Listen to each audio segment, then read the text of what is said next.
Yeah, thank you. Can you hear me clear? Yes. Yes. Okay, Yeah. thank you. Thanks for this opportunity. I will continue to talk about the speed flow.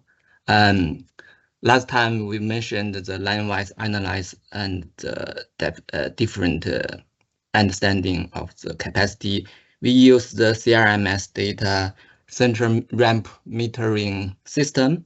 This data is available in PSU portal and RITIS, and it's a high resolution 20-second data include detailed speed, flow, and occupancy, road occupancy. So that's the last time review.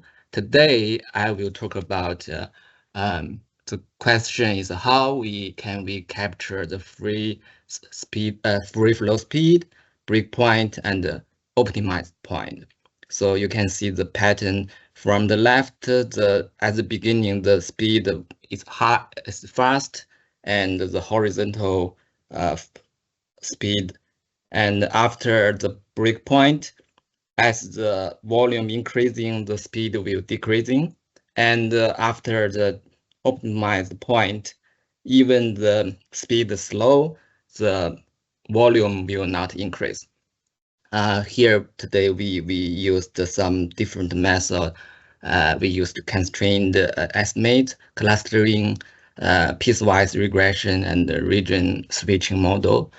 And at the beginning, we have to make choice because in literature, we have two options. One is a single region or multiple region to thinking about the relationship between flow and speed. And as far as our purpose is better understand or explain the relationship, we can just choose multiple region, not use a complicated function to fit all the process. You also can see the red point is the variance of residue is increasing along with occupancy. That's is a challenge hard to overcome use single region model. And we start from the easiest concept, free flow speed. Um, it's simple seems like very straightforward, just the average speed when the flow is low and moderate. HCM, heavy capacity manual, and the TTI give different method. Both of them use some constraint to limit it. We just select the subset of the observation and use the definition of HCM. It's all the data when the volume smaller than breakpoint. But the problem is when we don't know the breakpoint, how can we verify the dataset? So HCM gave a default value, suggest use the volume under 500 passenger car per hour per lane. So you can see the picture. This is the density distribution of the volume before of the speed below 500. You can see HCM also mentioned 1000 is another threshold. So we tried two different threshold. When the volume under 1000 or the volume under 500, you can see for the full lane, the lane one, the volume under when the volume under 1000, the speed average speed very low, and it imply maybe sometimes even even the flow is under 1000 is congested or very slow. So it seems like the 500 is better.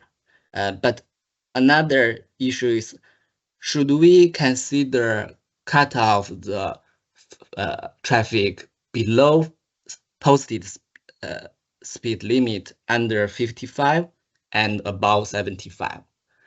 Because you can see if we choose the add this constraint, the two different free flow speed between 500 miners and 1000 miners very close.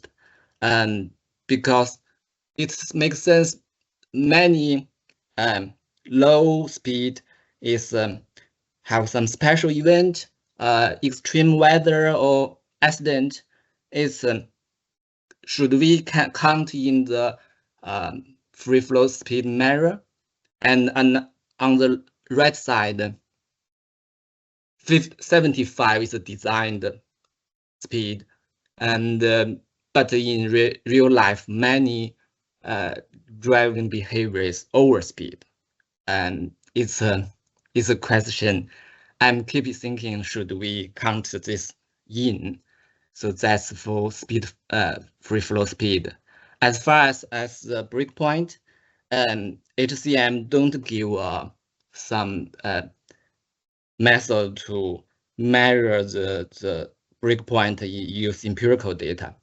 It just suggests equation, but look at the equation, the breakpoint will always larger than 1000. So that imply in last slide, 1000 should not touch the breakpoint.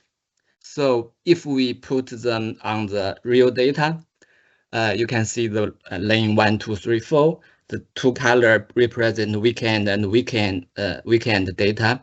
The horizontal or orange line, dash line is the free flow speed we calculate use observation. But look at the intersection with the vertical dash line. The breakpoint use the HCM may be off the real breakpoint. Use our human intelligence, we will maybe choose something like there. Oh, I use maybe here or here is a suitable breakpoint. So how can we use the empirical data to get the breakpoint? We can start from the 1 day, 1 station data. You can look at the 1, 2, 3, 4, 4 lane and the occupancy, speed, and volume. It's a typical curve. Some reference lines represent the 500 vehicle or speed limit. You can find the peak hour, daytime, nighttime, and the takeaway is sometimes the volume is not is associated with the speed, but not always. Sometimes it's when congested, the volume get down, but sometimes not. But as far as occupancy, it almost simultaneously changed along with the speed. And this is 1 day. When come to multiple day, it's the whole month in June this year, we can see the similar pattern. Even the weekday and weekend have some different, but they just following the different paths go to the congestion, not different relationship between volume and speed and occupancy. So next, previous study give us some inspiration. We know that the speed relation, the diagram between speed and volume is not desirable in functional analysis, because when we adhere, the speed is insensitive with the change of volume. But when come to congestion, the change of speed don't have too much impact on the volume. So previous study introduced occupancy or density as the mediator. We use volume versus occupancy to find the maximum of the volume that represents the optimized point, and use the relationship between speed and occupancy. We try to capture the turning point. That's the break point. So we can use piecewise regression to capture this point. We at the beginning we let the slope is 0 horizontal, and then we allow they have 3-point turning point to fit the point pattern. So we get some estimate value of volume, speed, and occupancy at the break point or optimized point or even jammed point. But the problem is for some lane after the peak, it's almost flat. For this situation, the node is very easy. It's not stable. It's very easy to slip to other side like this. And another issue is for the lane one, it's not it seems like a special pattern, linear or any curved. It's hard to fit this one. So how to improve this estimation? We often stuck in some one-way window. Introduce occupancy, give up a second wheel. We may want more, and fortunately, this is not a high dimension problem. Only three variable. So we can make a 3D wheel to look at them. It makes sense when the speed is high, is faster, and as far as the volume are growing, and suddenly this jump to the congestion status. So it seems like a clustering analysis is a good tool for this question. We tried different ways, and I found the DB-scan is the best one. It's a density-based clustering of application with noise. One reason is sometimes one reason is the time consuming some method. Another is for k-mean or spectral clustering, they should define a k, the number of cluster at first, and after that, try to select the best k. But it works for a specific station or specific day. But if we want to cover all the stations, say in I2 or 5, this will not work well. But DB-scan, we just need to find a suitable, minimize the number of point and the distance. They can give a uniform evaluation. So you can see if come to multiple days, k-mean will give a very complicated pattern, but DB-scan can hold this unsaturated flow as one group and other random walk trajectory to other group. So here is the multiple day for one station use DB-scan. Here I use the 15 rolling average of 20 seconds, and for the speed we use the weighted harmonic mean, but it's day by day. If we confound the day variable, it's hard to identify the different levels. And another thing is we don't use the standard regularization. We put the center around the moderate flow, speed, and occupancy. The purpose is to give the faraway point more penalty because we don't want to put the center on the green, the unstable stage. And after many attempts, I found the epsilon 0.2 and the numbers 55 is the best solution. So the beauty of this method is when we come to different station, some station maybe don't meet the very serious congestion. So it's almost blank in this area, and others, the congested area located on different location, but DB-scan can quite well capture this different situation.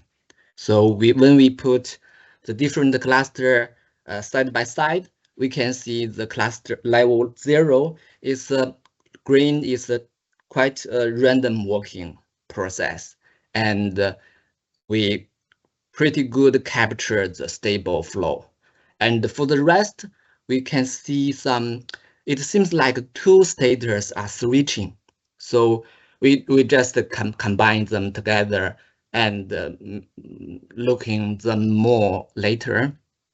And after that, if we just focus on the stable flow, the level 1, we redo the piecewise regression, we get improved result. For this case, even this pattern, we can get a quite good estimate of the free flow speed, optimize point, big break point. You can see the major changes happened on the lane 1. And for the maximum volume, it also give a better estimate. So that improves this work much better. And when come to the all I-205 northbound healthy stations, we can see they give a similar pattern. The green point means the stable traffic is concentrated on the high speed and low occupancy area. But for the unstable flow or the switching flow, they mixed together and need more investigation. When we explain the data to the I-205 from mile point to 2, from 2 to 26, and we can see the distribution, how the dynamic along the mile point. Overall, the stable flow, the occupancy always, most of them below 0.1. And another thing, the speed usually is about 50 or 55 positive speed. But when come to volume, this seems like it's hard to separate them. And another way we can calculate the how many percentage of the, in the past months, how many percentage of the unstable or switching flow you can see going along the mile point when come to the north, more unstable, congested. But as far as here, we still can not figure out inside the switching flow, what is the optimized point, what is the congested point. So we come to the most challenge questions: occupancy, capacity, or called optimized point. In HCM, if we don't have data, just use this formula, it will be a number about 2200. But if we have data, HCM suggests use chapter 26. Firstly, we need to identify the breakdown event and denote the breakdown as 1 and the uncongested as 0, and use variable distribution, choose lambda equal 15% to capture to identify the capacity. It is a typical method of survival analysis.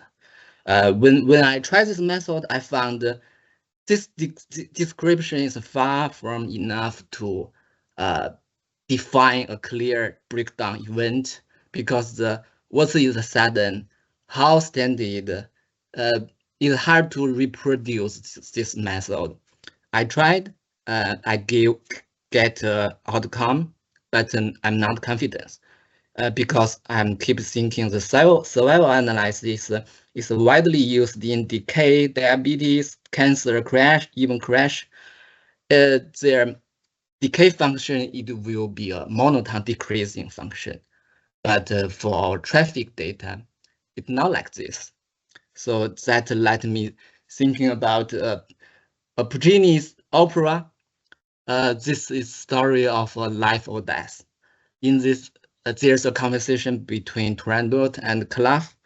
Turandot said, "Enigma have 3, but death is 1. You should give up, otherwise you will be killed." Calaf said, "No.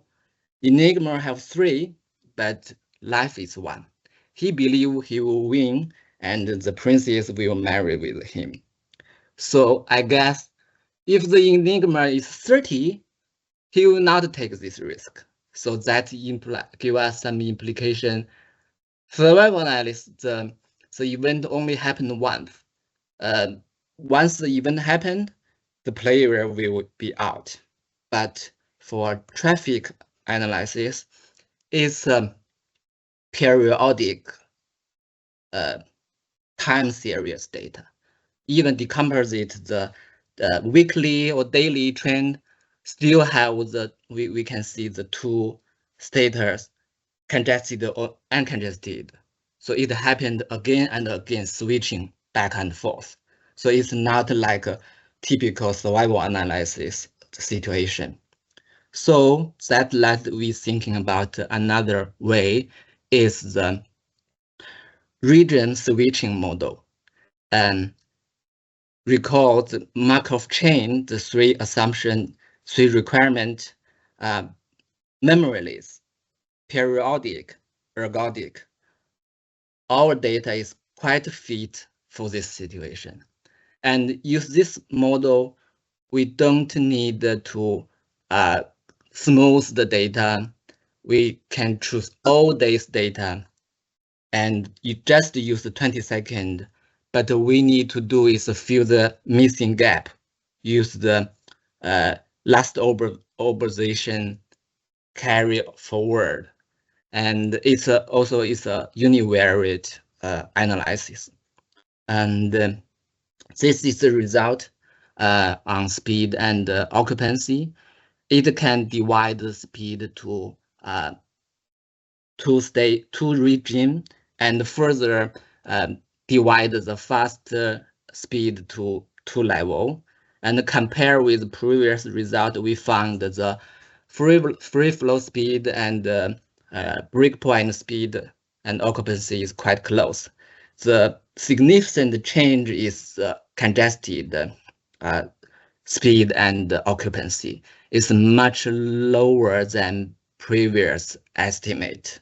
That means use the region switching model, they treated some suddenly jump from uncongestion to congestion, treat as a transition process. This jump will not treat as the regular residue in other method. So that's a major difference. And use this method, we overlap with the previous clustering result. We can find, recall last time, we can identify the stable flow, the unstable flow, but for the switching group, it's hard to distinguish them. But when we overlap the large volume and faster speed group, we can easy to separate them. And when come to all the stations on 205 northbound, we just use the three-dimension large or small volume, fast or slow speed, saturated or unsaturated occupancy. We can get the 8 different plot. It seems like the small volume, fast speed, unsaturated can represent the free flow speed. And as far as the large volume, fast speed, this is saturated, unsaturated. You can see the green point catch the last moment of high volume before congested. That's I think that's a major contribution of this method. Otherwise, we could miss the last moment. So when come to the Moyle point, we can see if we just select the fast, large, saturated group, we can see majorly from Moyle point 2 to 26, the occupancy is between 0.2 and 0.1. And another thing I find interesting is the different color is the lane left, right, or middle. We find that the right lane, when reach the moment before congestion, the right lane has the fasted. That makes sense. When at that moment, the right lane, the driver can choose to exit to the freeway, but the left lane driver will stuck there. So that I guess that makes sense. And people maybe can interpret this result better than me. So at the end, I want to say we collect the data from some objective measure, flow rate, speed, and occupancy. But when come to free flow speed, breakpoint, optimized point, or congestion, there are some indicators. We hope them represent some meaning, but for them, some kind of is subjective. The same similar with the different method. Each method have their advantage, clustering, regression, or Bayesian method. But when we apply this method, we will find this is too much things we need to make choice, not like the simple as the we just follow each step by step. The last thing I want to say is you may think the previous analysis too complicated. In real life, how can we use a better way to get this indicator? I will suggest if you want to get empirical free flow speed, choose the speed between positive speed and 75, and add the constraint occupancy smaller than 0.1. As far as for the I-205 northbound, it works well, and you can recalculate the same value when the occupancy is smaller than 0.05. If the two result is very close, it means this location is very typical. You can use this free flow speed. But as far as the breakpoint, it seems like no simple way to capture it.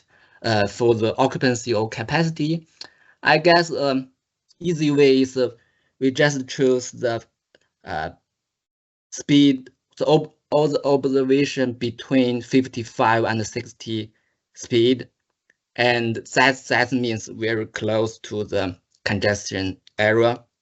And we can add a more constraint of occupancy between 0.1 and 2. But I will suggest we don't use a point estimate. We will get an interval to represent the uncertainty of the moment before congestion. For the congestion part, maybe the most easy way is just count all the observation below 55 and cut off the occupancy smaller than 0.1. That strictly is not congestion. It includes two states at least. Is unstable random walking and congested status. So, but it's efficient, easy way to get estimate. And that's what I want to talk today. Thank you for your time. And please let me know if you find me misunderstand anything. Thank you. Okay, thank you, Shen. Great work. Lots of data mining here, and really appreciate you walking through all the modeling and analysis steps and different kind of regression models that you looked at. I believe we have a question in the chat. I have a question or two as well, but let's start with the chat. Dan Cody mentions he likes your work. Do you have any information that he can share with WashDOT colleagues? So yeah, maybe you can just address that at face value, Shen. Yeah, I think I just tried different method to following the HCM, try to use the empirical data to try different methods. So what I say today, I think it should not be any concurrent. It still need to explore. So if you want to share the method, no problem, but don't choose my result as any concurrent from ODOT. That's just my personal exploration. Yeah. Okay. Well, thank you, Shen, for addressing that. And maybe well, looks like we have another question here from Ling before I get into mine. He's not familiar with the term occupancy used in speed curve analysis. If you could clarify that, and how is it different than capacity? Occupancy means is a original measure in the data, is the measure the how many times the detector is occupied by vehicle. It's I forgot the name. It's similar with the density, road density. We use the how many vehicle is on the road density. Each per mile, how many vehicle on the road is density. How many time is occupied by the vehicle is occupancy. So, but the difference is density is calculated from the volume over speed, but occupancy is directly observed on the road. So that's it would be a better measure. It's different with the capacity. Capacity means some moment the road reach their limitations. They cannot contain more vehicle on a decent speed. That's different. Is it fair to say that like jam density is similar to capacity, or are those not interchangeable? It's changeable. Last time I mentioned they're roughly a linear relationship. It's the coefficient is about 0.6. Some research use the relationship between density and occupancy to measure how many trucks on the road. Actually, the 0.6 is roughly the because maybe one truck represents two vehicle passenger car, but they occupy the road time is similar. So it's a very interesting topic, but I didn't cover today. Surrogate, I guess the word is surrogate. Occupancy and density is a surrogate. Okay. So, yeah, Ling kind of mentions here, and I was interested in it as well, and maybe others too. What are your next steps for the work? Do you plan to publish it? And maybe you could talk about what how you see ODOT using this as an agency using this work. I'm still looking forward to more feedback from expert. I want to expand this analysis to at least the region 1 freeway. Now it's only on the I-205 northbound. I hope I can get a general method to help everyone to better understand the empirical traffic flow. Yeah. So as I understand it, your samples were taken on 205 only. Is that right? Actually, the ITS CRMS data in region 1, there's a lot of stations. Okay. Because the data is very large, I just play with the data on 205 northbound, the 1 month data, because 20-second data is very large. Yeah.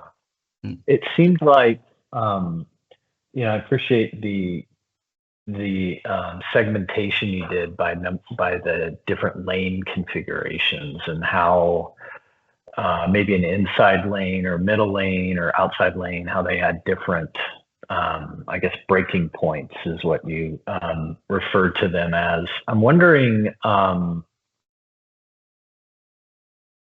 like, how to explain that? Like, what do you think might be some reasons as to why some of those different breaking points occur? I guess one thought that came to my mind was maybe a relationship between upstream and downstream interchanges and just the merging and diverging effects that kind of influence those different lanes and their different breaking points. Is that something that you can tease out of the data, or maybe you have already? I can share that page. Actually, I find HCM suggests some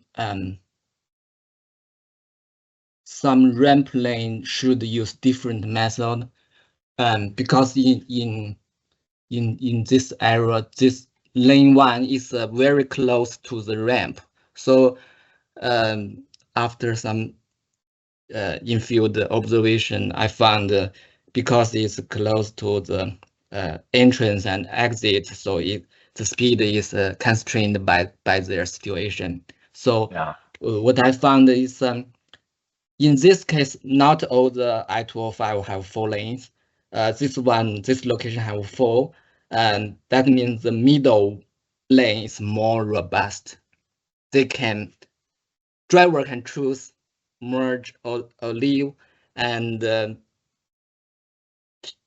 change the lane, but for the far left lane, it's very sensitive. Once even they have a highest speed, it's very easy to interrupt by some interruption or traffic. So you can see the free flow come to the break point. The lane 2 and 3 have a very long segment when come to break point. That means they are more robust. But for lane 1 and 4, they are more easy to end this period, enter sacrifice the speed and exchange some flow. That's so each lane have different characteristic. I'm trying to figure out is there any general pattern in region 1 freeway? Yeah, I could see the use for kind of rolling this up, and it's interesting to look at lane by lane, but also being able to kind of roll it up into a freeway segment, right? Where regardless of number of lanes, this is generally how this performs. And to that point, have you guys talked about, like, I'd be interested in I don't know, maybe looking at these charts with an overlay of maybe the BPR function that we use for our volume delay curves on freeways, and just to see how well, I guess in particular, that function in our assignment models does kind of relative to the findings you have here. I'm not sure if you've gotten there yet, but that would be interesting to see, especially at those at that breaking point, right? Yeah. So Kyle and Shen, I hate to cut us off, but we're at time for this item. We need to get moved on. Thank you. Thank you very much. Thank you, Shen.